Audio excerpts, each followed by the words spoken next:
네, 감사합니다. 오늘 우리가 함께 나눌 말씀은 사도행전입니다. 사도행전 8장 4절로 25절까지 우리가 함께 보도록 하겠습니다. 사도행전 8장 4절로 25절까지. 제가 가진 성경은 신약성경 200페이지입니다. 신약성경 200페이지 사도행전 8장 4절로 25절까지의 말씀 함께 보도록 하겠습니다.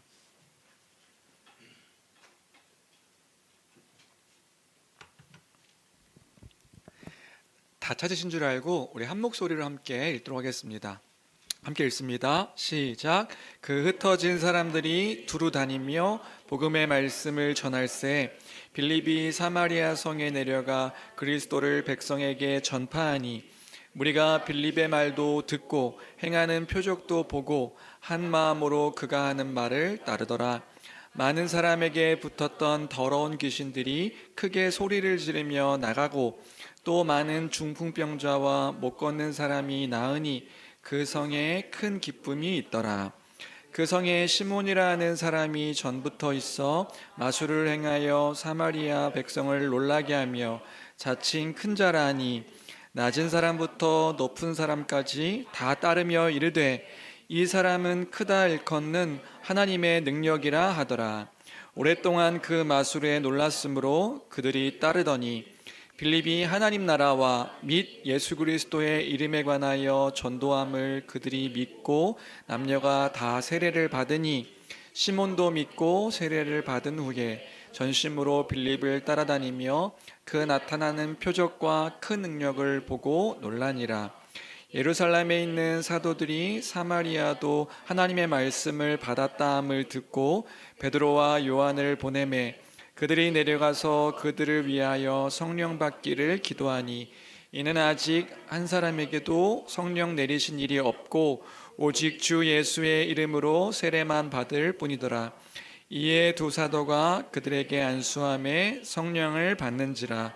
시몬이 사도들의 안수로 성령 받는 것을 보고 돈을 들여 이르되 이 권능을 내게도 누구든지 내가 안수하는 사람은 성령을 받게 하여 주소서 하니 베드로가 이르되 내가 하나님의 선물을 돈 주고 살 줄로 생각하였으니 내 은과 내가 함께 망할지어다.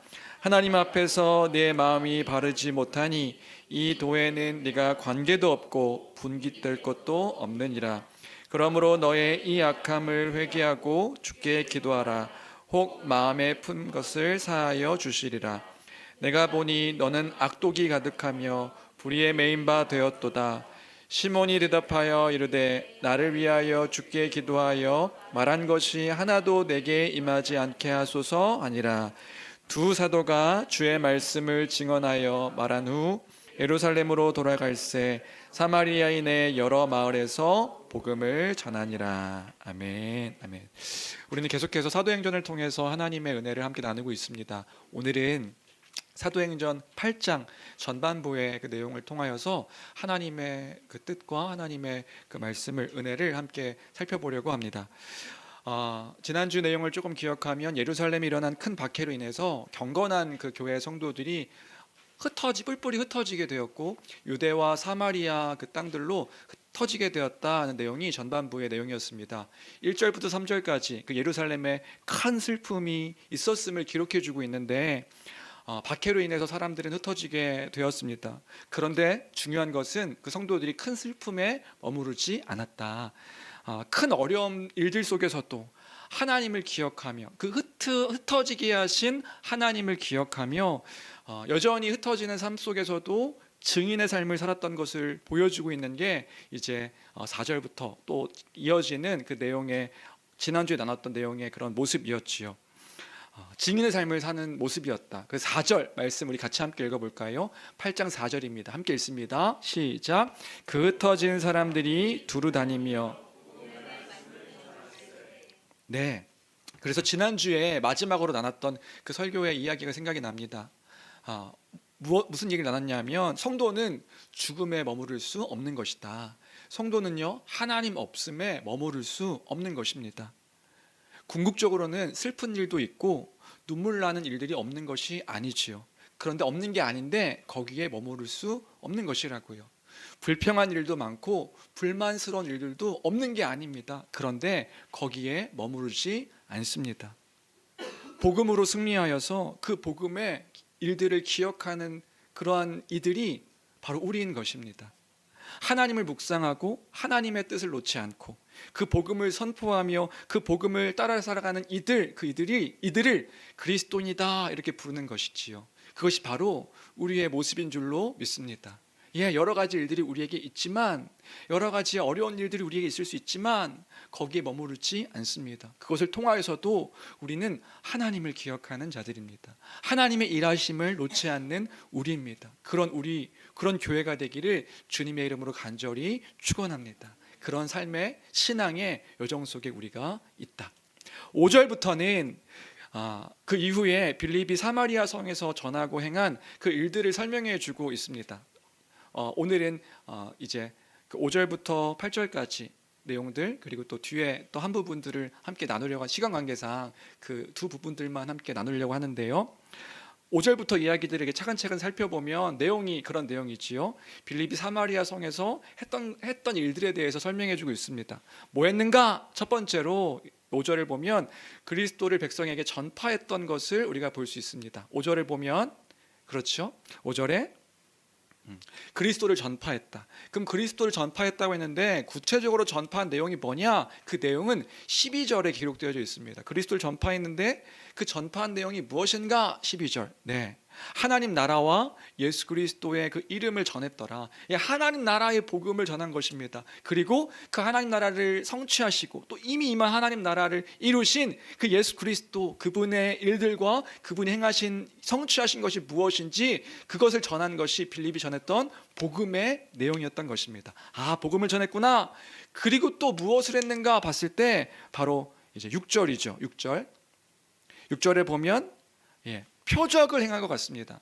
복음을 전하고 표적을 행하고, 6절을 보면 무리가 빌립의 말도 듣고 행하는 표적도 보고 그것을 본 후에 한 마음으로 그 빌립을 따랐다는 것을 이제 이야기해주고 있지요. 그래서 정리하면 빌립이 사마리아에 가서 한 게 뭐냐? 그게는 하나님 나라의 그 복음, 예수 그리스도의 십자가 복음을 전하고요, 성취하신 예수 그리스도를 전하고 더불어서 표적도 행했구나, 이것을 알 수 있습니다. 그때의 사람들은 복음도 듣고 표적 행함도 보며 한 마음으로 따르게 됐다, 이렇게 정리할 수 있을 것 같습니다. 그러면 빌립이 행한 표적이 무엇이었는가? 그 표적이 무엇인지를 7절에서 설명해 주고 있는데, 빌립이 행한 표적이 뭐냐? 많은 사람들에게 있던 더러운 귀신들을 내쫓은 것, 그렇죠? 귀신을 내쫓고 그리고 중풍병자와 안진뱅이들을 일으킨 일들을 통해서 표적을 보여줬다, 이렇게 이야기하고 있습니다. 그래서 빌립이 행한 표적도 크게 두 가지로 이제 구분할 수 있으니, 하나는 귀신을 쫓아낸 것, 또 하나는 병자를 고친 것, 이게 빌립이 행한 표적이었다, 이렇게 우리가 정리할 수 있을 것 같고요. 8절에 그 성에 큰 기쁨이 있더라, 이렇게 정리하고 있는 게 5절부터 8절까지의 내용인 거죠. 오늘 본문을 생각하면서 이런 질문을 하며 설교를 이제 시작하고 싶은데요. 어떤 질문이냐면, 사마리아 성에 큰 기쁨이 있었습니다. 그러면 사마리아 성에 큰 기쁨이 있었던 이유는 무엇이었을까요? 하나님 나라의 복음을 듣고 이 성도들이, 이 성에 있는 사람들이 기뻐했던 것일까요? 아니면 빌립이 행한 표적을 보고 이 성에 있는 사람들이 기뻐했던 것일까요? 아니면 복음도 듣고 표적도 보고 둘 다 보고 듣고 했기 때문에 이 사람들이 기쁨이 있었던 것일까? 둘 다의 이유일까? 그리고 또 하나의 질문은 뭐냐면요, 빌립이 행한 그 일들을, 기적을요, 여기선 표적이라고 이야기합니다. 분명히 우리가 봤을 때는 기적인데, 기적의 일들이 일어난 건데, 귀신이 쫓김 당하고 병자들이 고쳐지고, 이건 기적이죠. 근데 성경은 이 기적을 뭐라고 표현하고 있냐면 표적이다, 이렇게 이야기하고 있으니 왜 기적을 표적이라고 이야기할까? 이것도 우리가 오늘 본문을 이해할 때에 성경이 표현하고 있는 것을 잘 이해할 필요가 있는 것 같습니다. 표적이라는 것이 무엇인가? 표적의 의미가 무엇인가? 잘 이해할 필요가 있는 것 같아요. 표적. 다시요. 귀신을 쫓아내고 병자를 고치고, 이건 우리가 봤을 땐 기적이 일어난 거죠. 기적인데 성경에서는 표적이라고 말하고 있다고요. 그러면 어떤 분이, 목사님, 기적과 표적은 다른 겁니까? 다른 겁니다. 다른 단어고 다른 표현인 거예요. 표적은 뭐냐 하면 세메이온이라는 헬라어 단어로, 이건 표시, 사인, 서명하다 이런 의미를 가지고 있는 그 단어가 표적이라고요. 성경은 이 기적을 표적이라고 말하고 있으니 우리는요 생각해야 되는 것이란 말이에요. 뭘요? 성경에서 나타나고 있는 기적은 단순히 기적이 아니라 하나님께서 무언가를 드러내고 나타내고 그것들을 통해서 서명하고 사인하고 있는 어떤 그런 일들을 드러내신 표시였구나. 표시를 지금 이 표적이라고 이야기하고 있는 거구나. 우리는 이해할 필요가 있는 거란 말입니다. 그래서 오늘은요 성경에서 표적이라고 불려요. 표적이라고 불리는 그 기적의 특징에 대해서 살펴보려고 하는데요. 성경에서 말하는 그 표적이라 불리는 기적의 특징은 크게 세 가지의 특징을 가지고 있습니다. 세 가지의 특징이 있다. 그래서 기적을요 성경은요 그냥 기적이라고 말하는 경우는 거의 없어요. 뭐라고 이야기하냐면 그걸 표적이었다 이렇게 이야기한다고요. 그러면 그 특징은 뭐냐? 크게 세 가지가 있는데 첫 번째 특징은 그것입니다. 첫 번째는요, 먼저 기적이라고 할 때 그 기적은 자연적인 법칙으로 설명되지 않는 초자연적인 초월성을 드러내는 것, 그것을요 기적이라고 합니다. 성경에서 말하고 있는 기적은 더 그것들을 이제 보여주는 거죠. 그래서 성경에서 기적이라고 할 때는 이런 게 아니라고요. 우리에게 일어나는 놀라운 일들, 우리에게 나타난 놀라운 일들을 정말 신기한 일이야, 이걸 기적이라고 말하지 않는다고요. 기적이라고 이야기할 때는 자연적인 법칙으로 설명할 수 없는 초자연적인 초월성을 드러내는 그 일들을 기적이라고 합니다. 예를 들어 볼까요? 예를 들어서 이런 거죠. 제 옛날 얘기를 하나 하려고 하는데요. 제가 겨울이기도 하고 이제 기적이라고 할 때 이것들 어떻게 좀 설명하면 좋을까 해서 한 가지 에피소드가 떠올랐는데, 제가 마티즈를 끌고 다닐 때 일이었습니다. 마티즈, 제가 지금은 주원차 끌고 다니는데 마티즈 끌고 다닐 때 한 겨울이었고요. 한방눈이 펑펑 내리는 그런 밤이었습니다. 밤에 제가 인천에서 안산으로 넘어오는 그 몇 주 전에 그 눈이 많이 내렸잖아요. 그만큼 많이 내리는 날에 제가 그 마티즈를 끌고 인천에서 안산까지 운전을 하며 넘어왔던 적이 있습니다. 사실 이렇게 눈이 많이 올 때는 운전을 하면 안 되죠. 그리고 경차로 운전하면 정말 위험한 일이거든요. 근데 제가 알고는 있는데 이때는 운전하면 안 된다는 걸 알고 있는데 집을 가야 되니까 제가 조심조심 가면 괜찮겠지 하고 그런 말 있잖아요. 무식하면 용감하다. 용감하게 제가 그 고속도로를 이제 달렸단 말입니다. 근데 달리는데 차선도 보이지 않아요. 눈으로 다 덮여 있어. 차선도 보이지 않고, 여러분 그거 아세요? 한방눈이 막 내리면요, 앞 유리 너머로 한방눈이 내리면 한방눈을 계속 보게 됩니다. 보면 약간 최면 걸리듯이 막 뭔가 매지가에 보는 듯이 막 이렇게 눈이 막 그런 경험을 하면서 이거 약간 내가 약간 빠지겠는데, 정신 차려야 돼, 막 이렇게 하면서 넘어왔던 기억이 있습니다. 천천히 고속도로를 달리고 있었는데, 근데 갑자기 뒤에서 차 한 대가 제 뒤를 바짝 따라 붙는 거예요. 그리고 깜빡이를 켜면서 마치 야 빨리 가야지 이렇게 저를 도발하는 것 같았어요. 그러니까 천천히 달리다가 그 차가 계속 바짝 붙으니까 조금씩 제가 속력을 내기 시작했습니다. 40km, 50km, 근데 계속 걔가 따라 붙는 거예요. 더 달려봐. 그래서 60km, 제가 어디까지 봤냐면 70에서 80까지 이제 막 올라가는 것까지 보고 달려가는 그런 때에 이제 안산으로 안산 지역으로 빠져야 되는 지역에 와서 브레이크를 살짝 밟고 안산으로 넘어가니까 어떤 일이 발생하는 거죠? 왜 브레이크를 밟으면 안 됐는데 밟으니까 이제 확 하고 차가 돌기 시작하는 거예요. 그래서 핸들이 먹지 않고 막 이제 휘청휘청 되는 일이 생기게 된 거죠. 머리로는 압니다. 그때 브레이크를 밟으면 되나 안 되나요? 밟으면 안 된다. 머리를 밟으면 안 되는데 더 세게 밟게 되는 거 아시나요? 더 세게 밟으니까 확 하고 꺾이게 되고, 확 하고 꺾이게 되니까 이제 오른쪽 난간에 부딪히게 될 만큼 확 하고 돌진하게 됐는데, 그 순간 몇 초간의 짧은 순간인데 모든 생각들이 다 떠오릅니다.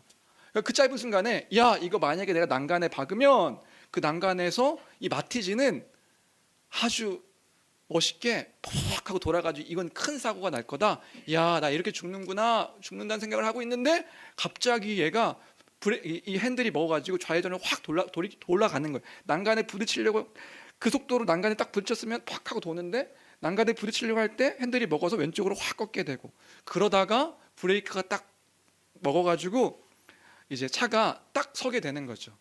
딱 서게 되니까 얘가 착 하고 선 게 아니라 팽그르르 하고 한 바퀴 천천히 한 바퀴 돌았습니다. 한 몇 초간에 천천히 도는데, 천천히 돌 때 제가 생각을 하는 거죠. 난 이제 여기는 어디? 여기는 고속도로. 내 뒤에는 누가 오지? 70km로 달리고 있던 차. 바짝 붙어서 왔던 차. 나는 이제 죽었구나. 내 차는 마티즈 막 그런 거 있잖아요. 짧은 순간 다 생각이 나요. 내 차는 마티즈, 이거 박으면 찌그러지고 이제 이 속도로 죽었구나 하고 팽그르르 도는데, 그런 생각들 다 하면서도 누가 제 차를 박지를 않는 거예요. 스케이트장처럼 이렇게 팽그르르 도는데, 한 바퀴 이렇게 도는데 제 차를 박지 않는 거죠. 야, 죽었구나 하는데 차를 박지 않았습니다. 그럼 왜 박지 않았을까 하고 뒤를 돌아보니까 제 뒤에 차가 없는 거예요. 그 속도로 달려왔던 차도 없고, 그 고속도로에 제 뒤에 그 차도 아무것도 없는 상태로 제가 이제 팽그를 하고 돌게 된 거죠. 그런 일이 있을 때, 그 다음에 사실 이제 그 다음부터 운전을 못 하겠더라고요. 그 도로에서 운전도 못 하고, 막 다리, 오른쪽 다리는 막 마비가 오는 것 같고, 내가 이제 어떻게 집을 가야 되는가 막 이러고 있을 때, 내가 이 고속도로 안에서 그 뒤에 있는 이 차는 어디 갔을까? 기적이구나. 내게 기적이 이렇게 일어났구나. 이 모든 게 기적이구나. 이런 생각을 우리가, 이런 일들을 당하면 보통 우리가 이 일들을 통해서 기적이구나라고 생각할 수 있는 것이라고요. 근데 제가 말씀드리고 싶었던 건 뭐냐면, 그런데 성경에서는 이런 일을 기적이라고 말하지 않는다고요. 우리에게 일어난 놀라운 이런 일들이라 할지라도 이것을 기적이라고 말하지 않습니다. 왜요? 이건 초자연적인 어떤 하나님의 초월성을 보이고 나타낸 것이 아니기 때문에 그런 거죠. 이건 설명 가능한 일인 거예요. 어떻게 설명할 수 있나요? 제가 팽글을 도니까 이 차가 겁먹고 옆으로 갔다고 이야기할 수도 있는 거고요. 이 차가 휘청이는 동안이 아니라 그 전에 이미 제 뒤에 있지 않고 다른 길로 갔을 수도 있는 것이고요. 초자연적으로 일어나는 일이 아니라고요. 그러니까 이건 기적이 아닌 겁니다. 그럼 성경에서 말하는 진짜 기적이라고 할 때에 그 기적은 뭐냐? 이런 자연적인 어떤 법칙으로, 자연적인 일들로 설명할 수 없는 것. 하나님의 초자연적인, 전혀 자연적인 방법으로 말할 수 없는, 설명할 길이 없는 그 일들을 기적이라고 말하고 있는 거란 말이에요. 그래서 성경에서 대표적으로 말하는 기적이 뭡니까? 창세기 1장에 하나님께서 아무것도 없는 그 무의 상태에서 천지를 창조하시니라, 시작부터 그 기적의 일들, 하나님께서 행하신 일들을 기록하고 있는 거예요. 하나님께서 이 모든 것들을 창조하셨다. 초자연적인 하나님의 일하심이 나타났다. 이것이 기적입니다. 동정녀 탄생으로, 그 마리의 성령으로 말미암아 예수가 잉태되어진 것, 그것이 기적이지요. 예수님께서 오병이어의 기적을 일으키시고 무리를 걸으시고 죽은 자를 살리시고, 이것이 바로 초자연적으로 하나님의 일하심으로 나타난 기적이다, 이렇게 말하는 것이란 말이에요. 첫 번째 특징은 그겁니다. 기적은 초자연적인 초월성이 드러나는 것을 기적이라고 한다. 두 번째 특징이 있습니다. 성경에서 말하는 하나님의 기적의 또 하나의 특징은요, 그 기적을 일으킨 하나님의 목적과 이유가 분명하게 나타나는 것입니다. 그러니까 이런 게 아니라고요. 단순히 내게 너무 놀라운 일이 일어났어, 이렇게 끝나는 것이 아니라고요. 내게 너무 신기한 일이 일어났어, 이게 끝나는 것이 아니라 그것을 통해서 하나님의 뜻, 특별히 하나님의 구원 역사의 힘을 확증하기 위해서 일으키셨던 것이 성경에서 말하는 그 기적의 특징인 거예요. 그러니까 성경에서 말하는 기적은 이런 것과 다른 거라고요. 예를 들어서 어떤 목회자나 교회에 어떤 기도 많이 하시는 분, 특별한 은사를 갖고 계시는 분이 있는데, 어떤 개인이 막 기도하는 겁니다. 기도해서 막 하나님을 막 움직이게 해서 내가 간절히 기도하니까 원하는 것을 이뤄주시더라. 이뤄주시는 것들을 가지고 기적이라고 말할 수 없는 것이라고요. 하나님은 기적을 일으키신다. 성경에서 말하는 기적은 그런 기적이 아닌 것이라고요. 이 기적의 목적은 성경에서 말하는 기적의 목적은 뭐냐면요, 어떤 개인의 소원을 이뤄주는 것, 그것이 목적이 아니라고요. 어떤 개인이 원하는 것들을 이뤄주는 것, 로또 번호가 당첨되는, 이게 아니라고요. 이게 아니라고요. 그게 기적이 아니라고요. 그러면 그 성경에서 말하는 기적의 목적이 뭐냐? 하나님께서 보내신 그 선지자, 그리고 그 선지자가 담고 있는 메시지가 하나님의 메시지다, 하나님이 보내신 자다, 이것을 확증하기 위해서 보여줬던 것이 바로 이 기적의 의미인 겁니다. 그 뜻을 담고 있는 것. 그러니까 지금 이 선지자가 전하는 이 메시지가 확실하다, 하나님의 뜻이다, 그리고 이 지금 전하고 있는 메신저가 하나님이 보낸 자다, 이 확실한 사람이다 라고 확증케 되어주는 것, 그게 바로 성경에서 말하는 기적의 특징인 거예요. 그래서 이 기적을 성경에서는 뭐라고 표현하는 거냐면 표적이다, 이렇게 이야기하는 거라고요. 하나님의 뜻이 이루어진 표시다, 하나님께서 보내신 것들을 확증하는 서명이다, 표징이다. 다시요, 전하는 메신저와 그 메시지가 하나님께서 드러내시고 나타내신 것이라는 것들을 확증하기 위해, 그래서 이 기적을요 성경에서는요 표적이다, 이렇게 이야기한다고요. 그래서 마지막 세 번째 특징이 있습니다. 세 번째 특징은 뭐냐면 성경에서 말하는 기적은 하나님으로부터 이루어진 것이기 때문에 선한 결과를 낳습니다. 하나님께서 보내신 메신저고 하나님께서 전하신 메시지이기 때문에 이건 선한 결과를 낳는 거예요. 선하다는 것도 우리 기준이 아니에요. 우린 단순히 어떤 개인의 기도가 응답되어진 것, 이루어진 것, 이걸 선한 결과라고 이야기하죠. 그게 아니라고요. 그걸 선하다고 이야기하는 것이 아니라 하나님의 영광이 드러나고 하나님의 나라가 온전히 선포되어지고 하나님의 뜻 가운데 그 구원의 역사의 일들이 드러나고 선포되어지는 그 결과로 나타나는 것, 그게 선한 결과고요. 그게 바로 하나님이 드러내신 그 성경에서 말하는 기적의 그 표적의 모습인 것이에요.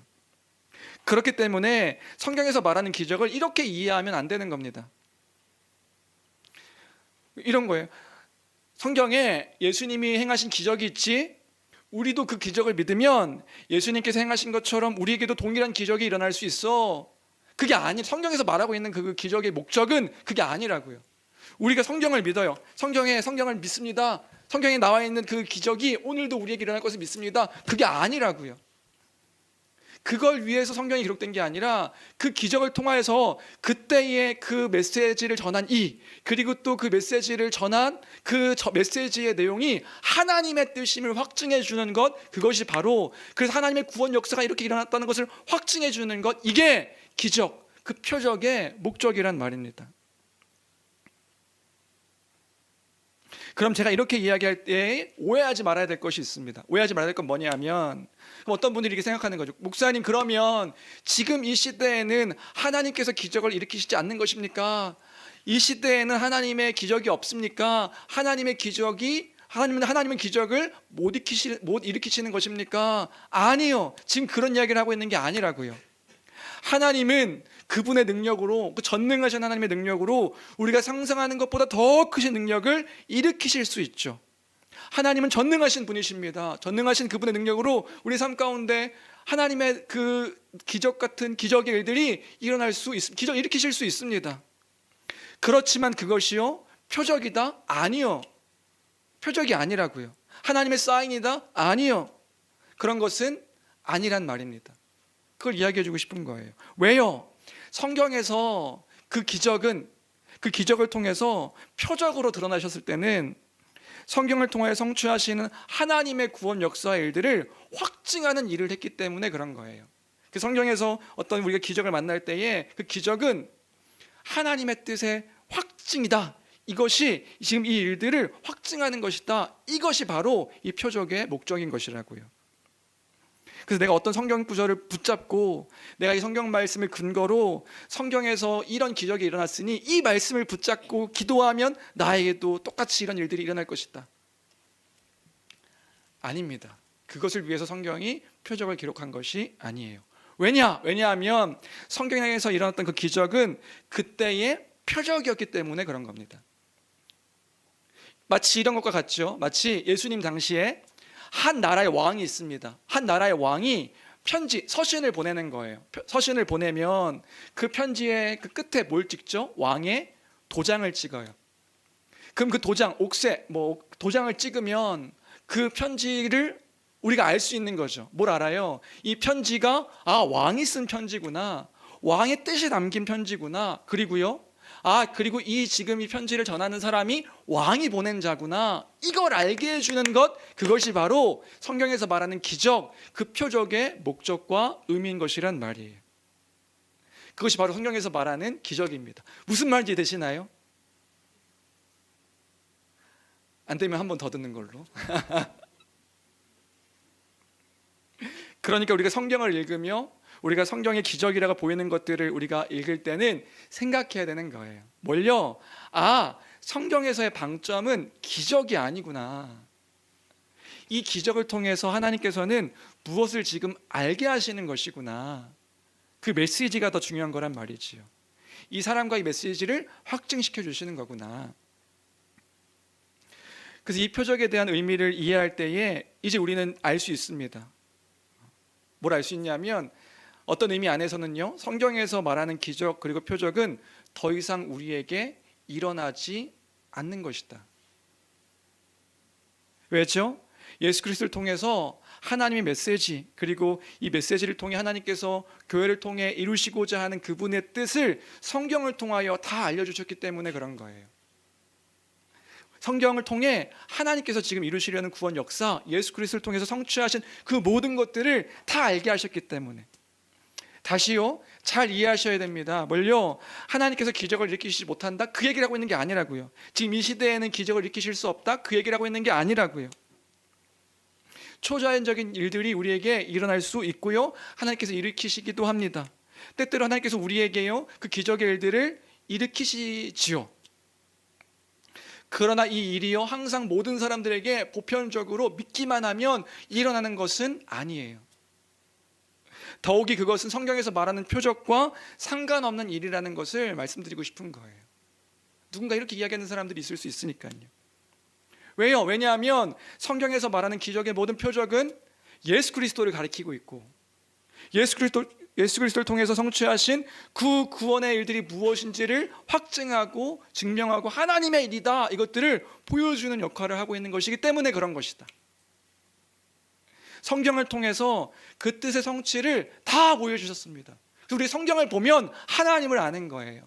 하나님의 뜻을 아는 거예요. 하나님이 이루신 일들을 아는 거예요. 그 구원의 일들이 우리에게 이루어졌음을 알게 되는 거라고요. 그런데 어떤 사람들이 지금도 이 기적을 통해서 하나님의 표적을 구한다? 이것은 마치 성경으로는 하나님을 알기에 부족하고, 성경이 있지만 성경도 있어, 난 성경도 믿어, 근데 우리에게는 하나님의 새로운 뜻이 보여줘야 된다고 하는, 성경으로는 부족하다고 말하는 그 행동과 태도가 되는 것이기 때문에 굉장히 위험한 겁니다. 하나님의 계시인 성경을 통하여서 근데 또 다른 계시를 원하는 거예요. 성경에서 말하는 것은 무언가 부족하니까 또 다른 계시, 이거 자체가 굉장히 위험한 일이구나. 사도들도 없는데. 그러니까 어떤 이들은 자기가 신사도라고 이야기하죠. 이 시대에 새롭게 사도가 된 자들, 하나님의 계시를 받고 성경 위에 또 다른 계시를 받아서 이게 하나님 뜻이다, 하나님 마음이다, 이렇게 말하는 것 자체가 굉장히 위험한 태도라고요.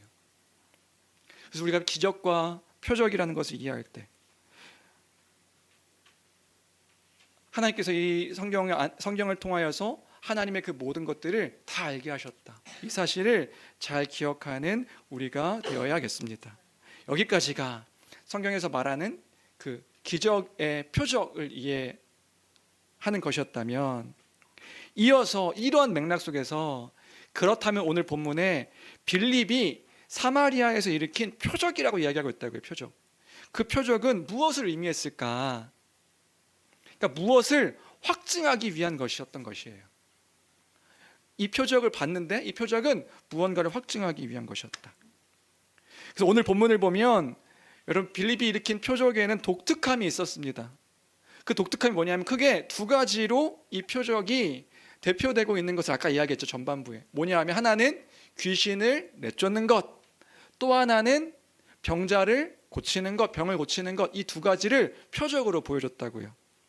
그런데 이 표적이, 대표적인 두 표적이 사실은 누군가의 표적을 이제 반복하고 있다는 것 여러분들 혹시 눈치채고 아셨을까요? 우리가 성경을 잘 알고 있다면 지금 빌립이 하고 있는 건 이거 어디서 본 건데? 이렇게 생각할 수 있는 거라고요. 지금 빌립이 뭐 하고 있는 건데요? 예수님의 행적을 잘 알고 있다면, 우리가 복음서를 잘 알고 있다. 그래서 우리가 또 읽어야겠네요. 복음서를, 성경을 우리가 잘 읽어서 복음서를 알고 있다면, 지금 이 표적은 예수님께서 행하셨던 것과 같은 걸 하고 있구나, 사도행전에 사도들이 했던 것들과 같은 것을 하고 있구나 하는 것을 알 수 있는 거예요.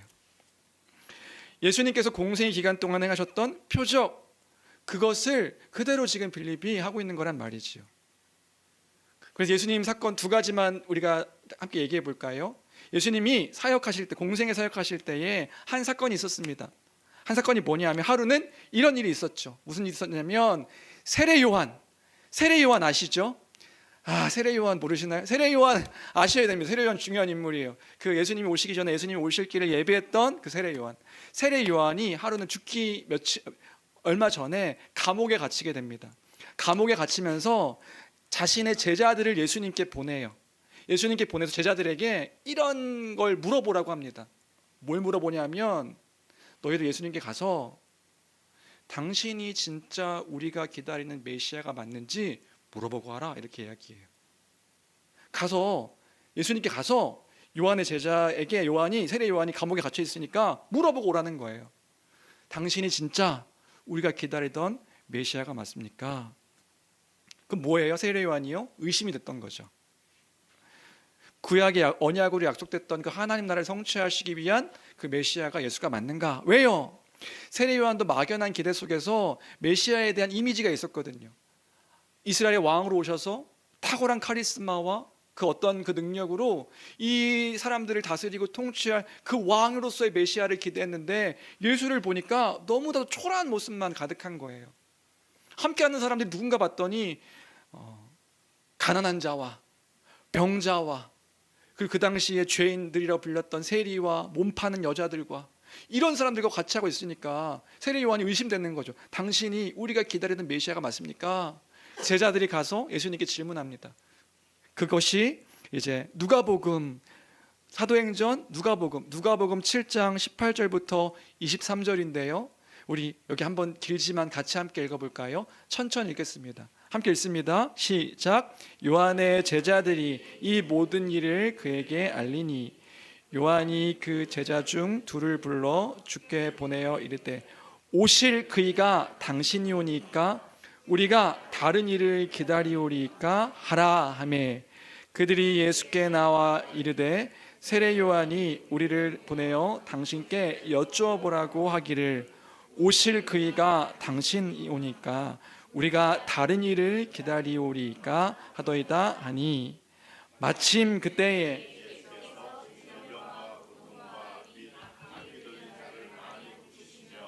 또 많은 맹인을 보게 하신지라. 예수께서 대답하여 이르시되, 너희가 가서 보고 들은 것을 요한에게 알리되, 맹인이 보며 못 걷는 사람이 나병 환자가, 문둥병자, 나병 환자가 깨끗함을 받으며, 기먹은 사람이 들으며, 죽은 자가 살아나며, 가난한 자에게 복음이 전파된다 하라. 누구든지 나로 말미암아 실족하지 아니하는 자는 복이 있다. 예수님께서 하신 일이 뭐예요? 대표적으로 귀신을 쫓고 병자를 고치는 일들을 하셨던 거란 말이에요. 그런데 이 복음서에서는요, 복음서를 한번 검색해 보세요. 이걸 기적이라고 말하지 않고 표적이라고 말한다고요. 그리고 세례 요한에게 지금 너희가 가서 이거 보고 들은 거 얘기해, 이렇게 말해주면 세례 요한이 알 거야. 왜요? 이것이 뭐니까요? 구약에서 약속됐던 표적이니까요. 이런 능력이 있는 자라는 걸 얘기해, 이게 아니라요, 지금 이것이 나를 통해서 이루어졌다라고 세례 요한에게 가서 이야기해. 그러면 세례 요한이 알 거야. 그럼 예수님께서는 왜 지금 이 얘기를 하고 있냐면, 구약을 끌고 들어와서 말씀하시는 거거든요. 이사야서 61장 1절 2절의 그 말씀이 지금 나를 통해서 선포되어지고 있는 거야. 구약의 약속들이 성취되어지고 있는 표적이야. 그러니까 예수님이 누구신 거예요? 하나님 나라를 성취하시고 계시는 분임을 알려주고 확증하고 있는 거죠. 뭘 통해서요? 이 기적의 표적을 통해서요. 귀신 쫓음과 관련해서도 한 사건이 있었죠. 바리새인들이요, 예수님이 귀신을 쫓아내니까 막 능력이 쫓아내니까 막 사람들에게 그렇게 이야기하는 거예요. 저것이 귀신 들려서 바알세불 왕의 힘으로 저 귀신을 쫓아내는 거다. 그때 예수님께서 말씀하시는 내용인 거죠. 그럼 귀신끼리 싸우면 귀신이 전쟁하냐? 뭐 이런 거예요. 그게 아니라 하나님의 이름으로 이 일들이 이루어진 것이면 하나님 나라가 임한 거다. 누가복음 11장 20절인데요. 누가복음 11장 20절 같이 함께 읽어볼까요? 함께 읽겠습니다. 시작. 그러나 내가 만일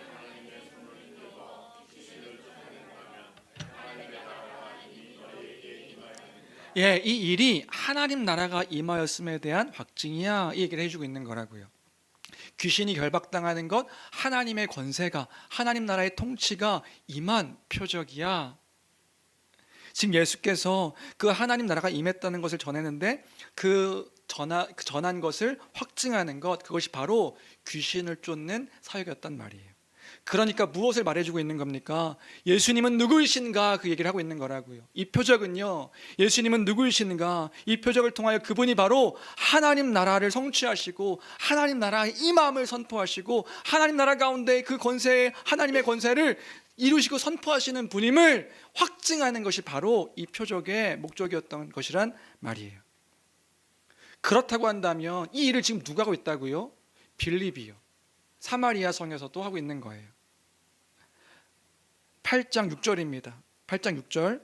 무리가 빌립의 말도 듣고 행하는 표적도 보고 한 마음으로 그가 하는 말을 따르더라. 그러면 그 빌립이 전했던 건 뭔데요? 12절이죠. 빌립이 하나님 나라와 및 예수 그리스도의 이름에 관하여 전도함을 그들이 믿고 남녀가 다 세례를 받았다. 그럼 그 사마리아 그 교회 성에 있던 그 사람들이 믿은 건 뭐예요? 믿은 건 기적이 아니라, 그 표적이 아니라, 그 표적은 확증이었고요. 그가 전한 하나님의 나라와 그 그리스도, 하나님 나라를 성취를 하신 그 그리스도의 이름을 믿은 것이란 말이에요. 이것이 하나님의 뜻이구나, 하나님께서 지금 성취하시는 일이구나. 예수 그리스도께서 드러내신 복음과 다른 것이 아니었고 하나님의 뜻이 확증되어지는 사인으로 이 표적을 보게 된 것이란 말이에요.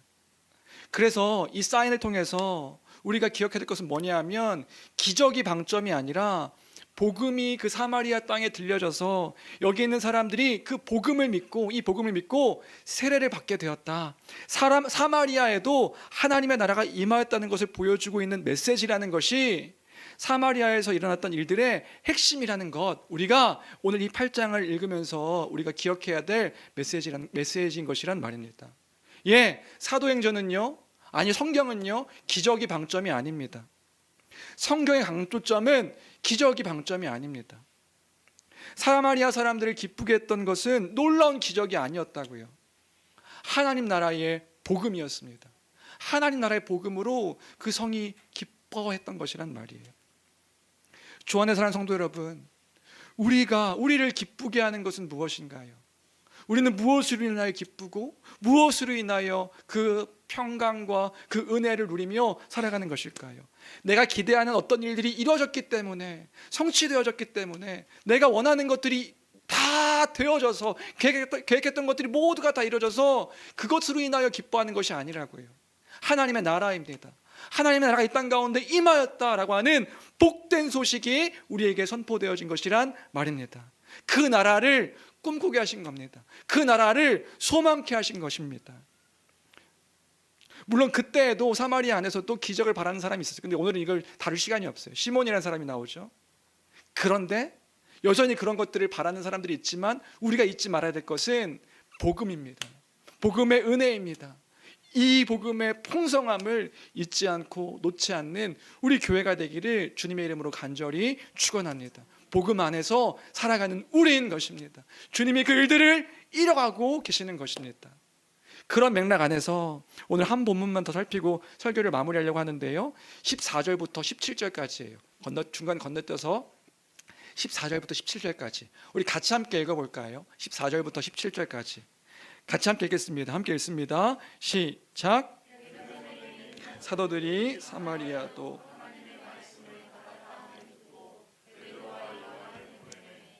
그들이 내려가서 그들을 위하여 성령 받기를 기도하니 이는 아직 한 사람에게도 성령 내리신 일이 없고 오직 주 예수의 이름으로 세례만 받을 뿐이더라.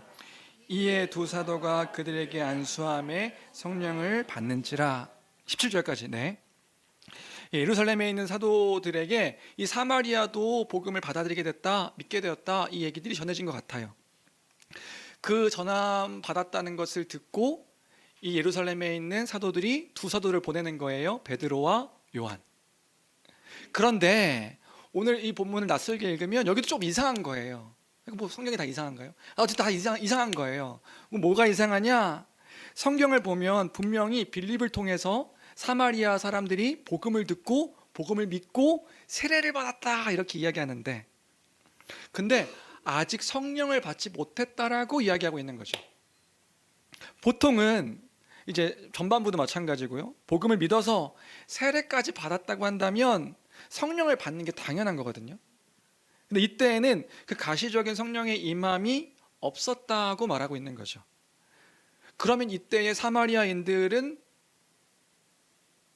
믿었다고 하는데 그 믿음은 어떤 의미일까? 잘못 믿었을까? 이 믿음이 가짜였을까? 불완전한 믿음이었을까? 아니면 빌립의 복음 전도가 그 복음이 뭔가 좀 이렇게 부족한 것이었을까? 이런 생각들을 우리가 할 수 있게 되어지는 것 같아요. 근데 그것이 아니다. 뭐 결론은 제가 그것이 아니다라는 걸 이야기하는 거죠. 왜요? 성경을 잘 보면요, 사마리아 사람의 믿음과 세례받음을 부정하고 있지 않습니다.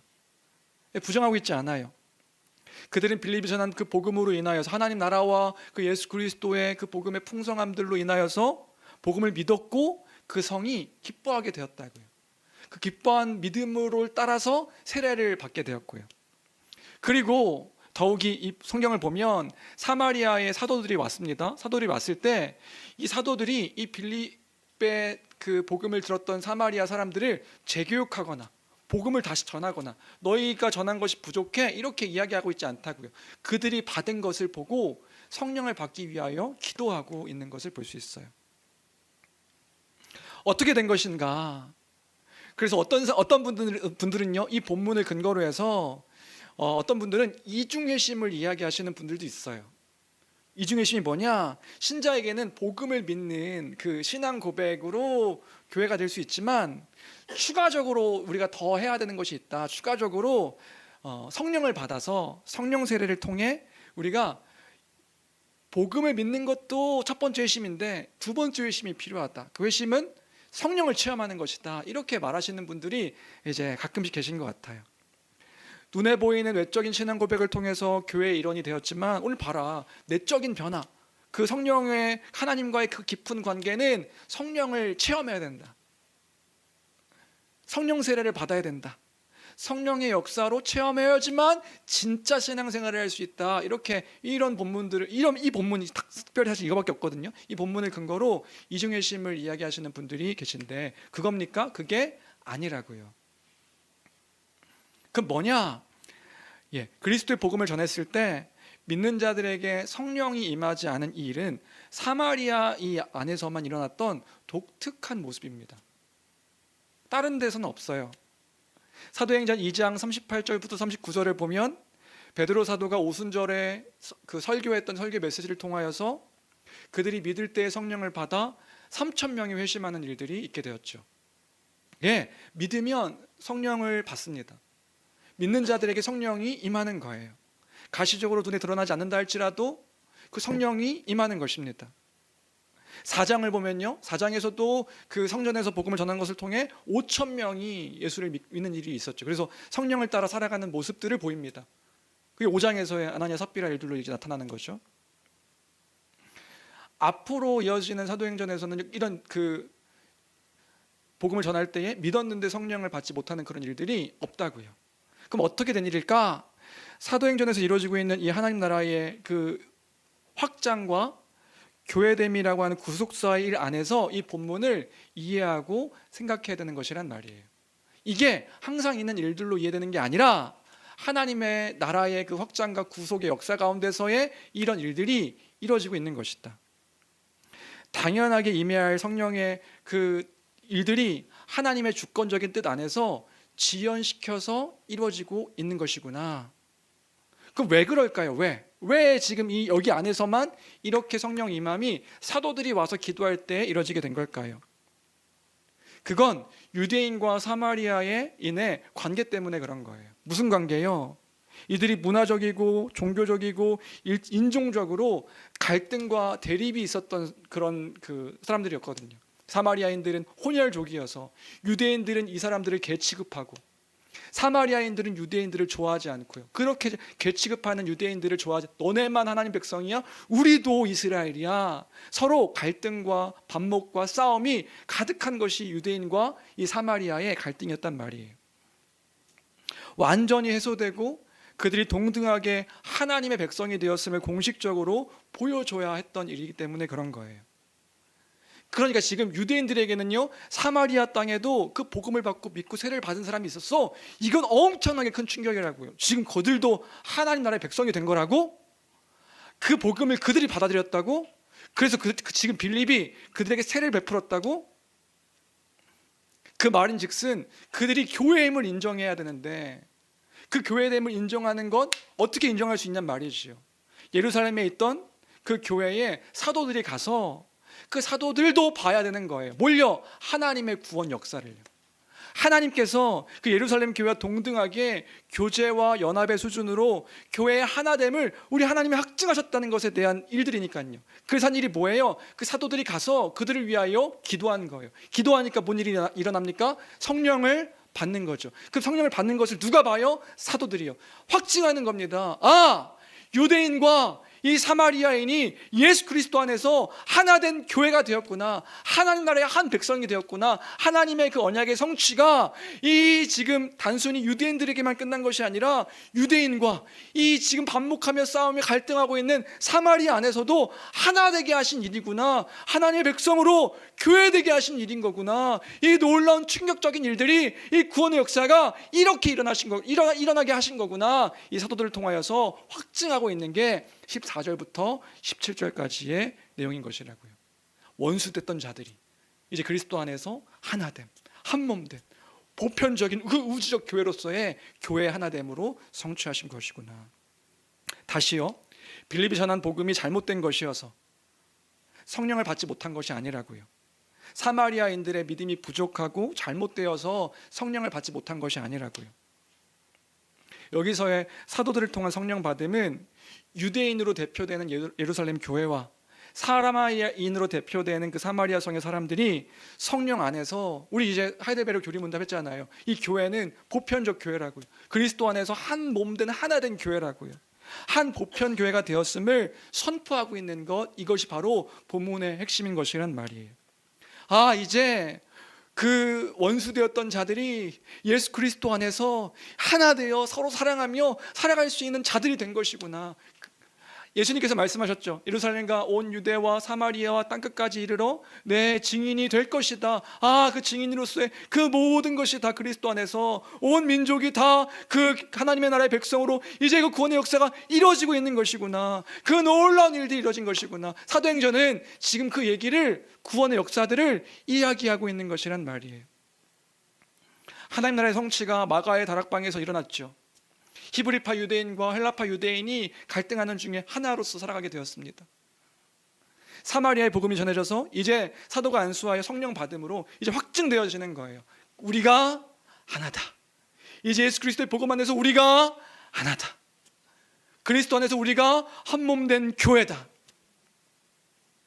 하나님의 뜻이 온전하게 성취되었음을 보여주고 있어요. 이런 이야기들임을 기억할 때에 다시 한번 이렇게 좀 더 가볼까요? 이게 지금 누가가 데오빌로라고 하는 그 로마의 새신자에게 이 글을 쓰고주고 있다고요. 알려주고 있다고요. 그러면 이것을 알려주고 있는 이유가 무엇일까요? 무엇을 보여주려고요? 데오빌로요, 이중예심이 필요합니다. 예수 그리스도를 믿는 것만으로 부족하고 성령을 체험해야 당신이 교인이 될 수 있습니다. 이 얘기하려고 지금 사마리아 일들을 기록하고 있는 걸까요? 아니요, 그게 아니라고요. 사도들을 통한 하나님의 역사가 유대인들에게만 있지 않고 머무르지 않았고 예수님께서 말씀하신 하나님 나라의 성취가 지금 온 열방 가운데 퍼지고 있는 겁니다. 하나님께서 당신의 구원 역사를 지금 이뤄가고 계십니다. 당신 이거 보십시오. 이거 기억하십시오. 이걸 알려주려고 데오빌로에게 이야기해주고 있는 거란 말이에요. 구원의 일들이 지금 이루어지고 있습니다. 하나님께서 구원 역사를 이렇게 교회로 세워가며 이뤄가고 계십니다. 온 열방을 향하여서, 온 민족을 향하여서 이 지금 하나님 나라의 회복이 이루어지고 있습니다. 새신자 데오빌로요, 하나님의 일하심을 결코 가볍게 여기지 마십시오. 그 얘기하고 있는 거 아닙니까? 로마의 고위 관직자여서 그가 봤던 문화는 뭔가요? 로마의 황제가 최고인 거예요. 로마의 신이 모든 것들을 다 주관하고 있는 것처럼 보이는 거예요. 그런데 그렇지 않단 말이지요. 자신이 세상에서 자신의 생각에 머물러 세상을 이해하고 판단하고 있는 그 데오빌로에게 아닙니다. 하나님의 구원 역사가 지금 이 예루살렘과 유대와 사마리아와 땅끝까지 이르러 그 구원의 일들이 이루어지고 있으니 하나님 나라가 이렇게 이루어지고 있는 것입니다. 표적을 통하여서 확증해 주신 것입니다. 그 이야기를 해주고 있는 것이다.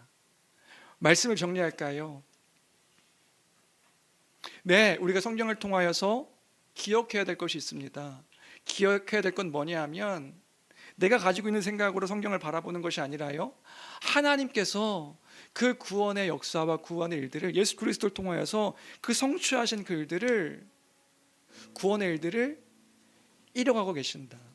이뤄가시는 하나님이시다. 세상의 어떤 권력, 세상의 어떤 힘, 가치, 이것들이 더 크게 보이는 그 사람에게 이 사도행전을 통하여서 지금 얘기하고 있는 것은 뭐냐 하면 하나님의 나라가 이 땅 가운데 임했고 그 임한 하나님 나라와 그 예수 그리스도의 성취의 그 일들로 인하여 교회가 세워지면 이 교회를 통하여 하나님의 일하심이 무엇인지를 보여주고 있습니다. 이걸 목도하십시오. 이걸 바라보십시오. 하나님이 살아계십니다. 하나님이 일하십니다. 여전히 일하셔서 구원의 일들을 이뤄가십니다. 이 일들을 이야기해 주고 있는 것을 우리가 기억할 때에 우리에게 관심은 무엇입니까?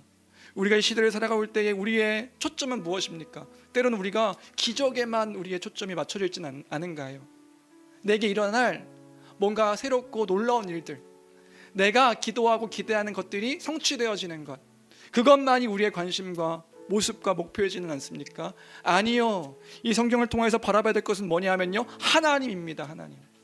하나님께서 지금 이 시간 가운데, 이 일들 가운데, 그 구원의 일들 가운데 이 교회를 통하여서 하나님께서 무엇을 보이시고 또 원하시고 이뤄가시는가? 하나님이 함께 하셔서 그 구원의 일들을 이뤄가시는 하나님의 크고 높고 위대하신 그 일들인 것입니다. 그리고 그 성취하신 예수 그리스도를 보게 하시는 것이지요. 주 안에 사랑하는 성도 여러분, 여러분들에게도 도전하며 권면합니다. 여러분의 지금 관심은 무엇입니까? 여러분의 지금 초점은 무엇입니까? 하나님을 믿으십니까? 하나님께서 이루신 그 일들, 약속들을 기대하십니까? 기억하십니까? 예, 잊지 말아야 될 줄로 믿습니다. 기억해야 될 줄로 믿습니다. 구원의 역사를 이뤄가고 계시는 하나님의 그 크심을, 하나님이 누구이신지를 놓지 않는 교회가 되기를 주님의 이름으로 간절히 축원합니다. 이 성경을 통하여서 우리에게 보여주고 있는 거예요. 하나님이 다 이루셨다.